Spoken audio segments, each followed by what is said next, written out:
नमस्कार दोस्तों, 4 पीएम पर आप सभी का स्वागत है। क्या हुआ जब ईरान ने दो भारतीय जहाज़ों पर हमला किया? आखिर क्यों ईरानी गनबोट्स ने भारतीय जहाज़ों को वापस लौटने के लिए मजबूर कर दिया? आखिर किस बात का ईरान ने भारत से बदला लिया? शनिवार को होर्मुज स्ट्रेट से गुजर रहे दो भारतीय व्यापारी जहाज़ों पर गोलीबारी की खबर सामने आई। गोलीबारी के बाद दोनों भारतीय जहाज़ों को यूटर्न लेना पड़ा। बताया गया कि शनिवार दोपहर इन दोनों जहाज़ों पर गोलीबारी तब हुई जब वो हॉर्मुज के पास थे। खबरों के मुताबिक ईरान के रेवोल्यूशनरी गार्ड की दो गनबोट्स टैंकर्स शिप के पास आई और बिना रेडियो चेतावनी के फायरिंग शुरू कर दी। इसके बाद दोनों भारतीय जहाज हॉर्मुज पार किए बिना लौट गए। जहाज और उसके क्रू मेंबर्स सुरक्षित बताए जा रहे हैं। वहीं इस घटना से जुड़ा एक वीडियो भी सामने आया है जिसने भारत को हिलाकर रख दिया है। घटना के बाद भारत ने ईरानी राजदूत डॉक्टर मोहम्मद फतेह अली को तलब कर औपचारिक विरोध दर्ज कराया। वहीं इस बीच ईरान संसद के स्पीकर गालिबफ का बयान सामने आया है जिससे भारत और ईरान के बीच टेंशन और बढ़ गई है। तो कैसे, आखिर क्यों ईरान ने भारतीय जहाजों पर हमला किया और इस पर ईरान की तरफ से क्या बयान सामने आया है, सब बताएंगे आपको इस वीडियो में। साथ ही आपको हादसे का वो वीडियो भी दिखाएंगे जो सोशल मीडिया पर इस वक्त तेजी से वायरल हो रहा है। स्ट्रेट ऑफ हॉर्मुज पर टेंशन कम होने का नाम नहीं ले रहा है। 2 दिन पहले ईरान ने ऐलान किया था कि उसने स्ट्रेट ऑफ हॉर्मुज का रास्ता खोल दिया है, जिसके बाद पूरी दुनिया ने चैन की सांस ली थी। लेकिन अब लगता है कि हालात एक बार फिर बिगड़ते नजर आ रहे हैं। दरअसल हुआ यूं कि ईरान ने जैसे ही हॉर्मुज का रास्ता खोलने का ऐलान किया, अमेरिकी राष्ट्रपति डोनाल्ड ट्रंप खुशी से पागल हो गए और वो खुद को जीता हुआ दिखाने के लिए एक बार फिर से ईरान को धमकाने लगे। कहने लगे कि ईरान ने डील नहीं मानी तो वो उस पर बॉम्ब गिरा देंगे। बस यही बड़बोला पर ईरान को रास नहीं आया। उसने ये दिखाने के लिए कि अभी भी हॉर्मुज पर ईरान का राज है, ईरान ने फिर एक बार इस रास्ते पर नाकाबंदी कर दी। वह जिस भारत को ईरान अब तक अपना मित्र राष्ट्र बताकर रियायत दे रहा था, उसके गार्ड्स ने भारतीय जहाजों पर गोलीबारी कर दी। आपको बता दें कि ये टैंकर इराकी तेल ले जा रहे थे जिसमें लाखों बैरल तेल था। इस समय पश्चिम एशिया में चल रहे संघर्ष के कारण दुनिया भर में कच्चे तेल की आपूर्ति और कीमत को लेकर चिंता बढ़ी हुई है। दोनों जहाजों पर गोली चलाई गई, हालांकि क्रू मेंबर्स सुरक्षित बताए जा रहे हैं। एक अधिकारी ने बताया कि दोनों जहाजों को निशाना बनाया गया है। इस घटना पर भारत ने तुरंत प्रतिक्रिया दी। विदेश मंत्रालय यानी एमई ने ईरान के राजदूत डॉक्टर मोहम्मद फतेह अली को बुलाकर औपचारिक विरोध दर्ज कराया।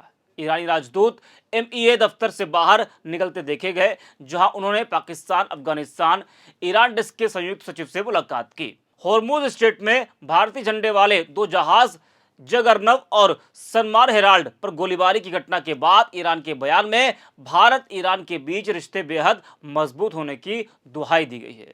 ईरान के सुप्रीम लीडर के भारत में प्रतिनिधि डॉक्टर अब्दुल मजीद हकीम इलाही ने कहा कि उन्हें इस घटना की कोई जानकारी नहीं है, लेकिन दोनों देशों के रिश्ते 5000 साल पुराने इतिहास पर टिके हैं और ये और मजबूत होंगे।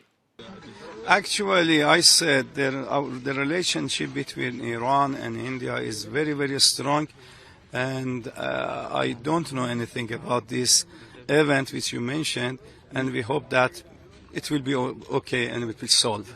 Yes, this depends on the other side. We don't want to get the war.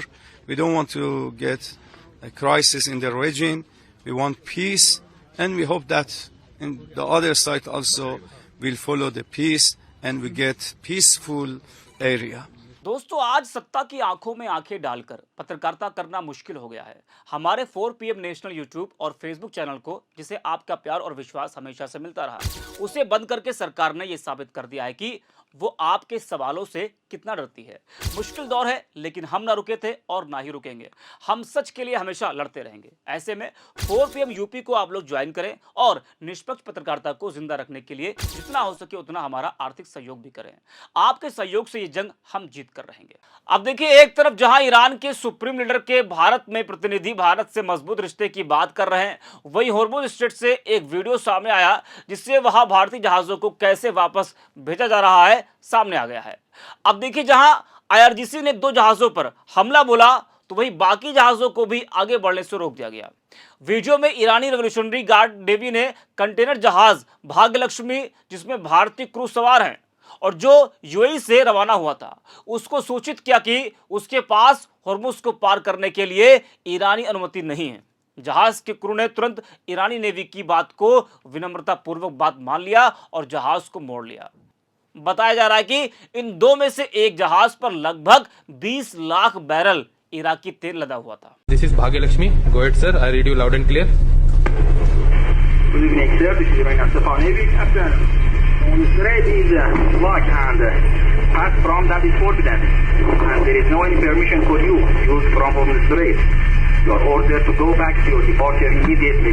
You are ordered to go back to your departure immediately. You get my message? Okay, copied your message. I will turn back and there is no permission to transit Hormuz. That's correct, sir? Yes, sir. There is no any permission for you. You are ordered to go back to your departure immediately.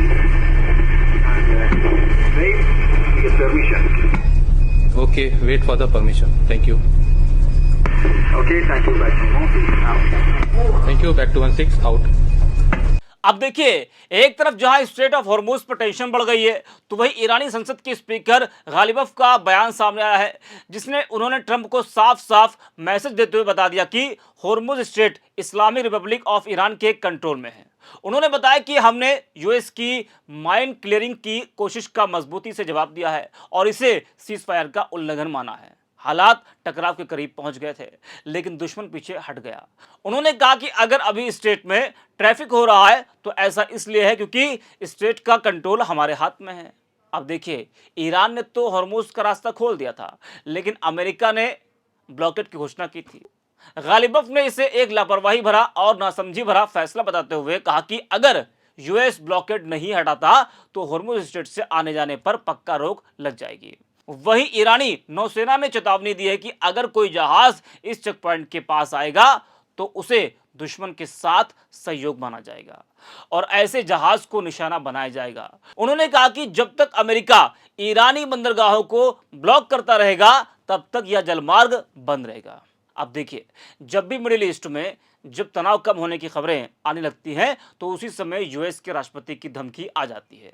Hormuz पर हालात सामान्य हो ही रहे थे कि Trump हवा में उड़ने लगे, बड़े बड़े दावे करने लगे, जैसे ईरान ने उनके आगे सरेंडर ही कर दिया हो। इस दौरान ट्रंप ने ईरान को चेतावनी दे डाली कि अगर बुधवार तक दुश्मनी खत्म करने के लिए कोई व्यापक समझौता नहीं हुआ तो ईरान के साथ युद्ध विराम खत्म किया जा सकता है।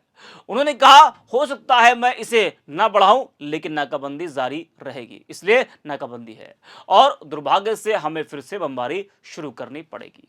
If you don't have a deal by Wednesday when the ceasefire ends, will you extend the ceasefire or will you start attacks again? Maybe I won't extend it. Okay. But the blockade is going to remain.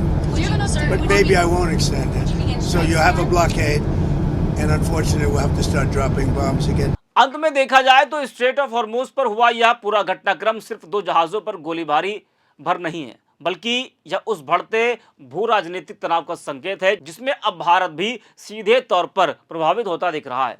एक तरफ Iran अपने नियंत्रण और ताकत का प्रदर्शन कर रहा है तो दूसरी तरफ डोनाल्ड ट्रंप की लगातार धमकियां हालात को और ज्यादा भड़का रही हैं।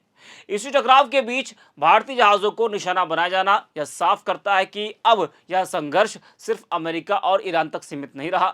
हालांकि ईरान की तरफ से रिश्तों को मजबूत बनाने की कोशिश की जा रही है, लेकिन जमीनी हकीकत में उसके कदम कुछ और ही कहानी बयां कर रहे हैं। भारत के लिए यह एक चेतावनी है कि उसे अपनी समुद्री सुरक्षा और कूटनीतिक रणनीति को और मजबूत करना होगा। अगर हालात ऐसे बने रहे तो आने वाले समय में न सिर्फ तेल सप्लाई बल्कि वैश्विक व्यापार पर भी बड़ा असर पड़ सकता है। साफ है, हॉर्मुज की यह चिंगारी कभी भी बड़ी आग में बदल सकती है। इस पूरे मामले को लेकर आप क्या सोचते हैं, इस पर आपकी क्या राय है, हमें कमेंट में जरूर बताइए। और अगर वीडियो पसंद आई तो लाइक और शेयर करें, और अगर आपने अभी तक हमारे चैनल को सब्सक्राइब नहीं किया है तो कर लीजिए और जुड़े रहिए 4 PM न्यूज नेटवर्क के साथ। आपका धन्यवाद।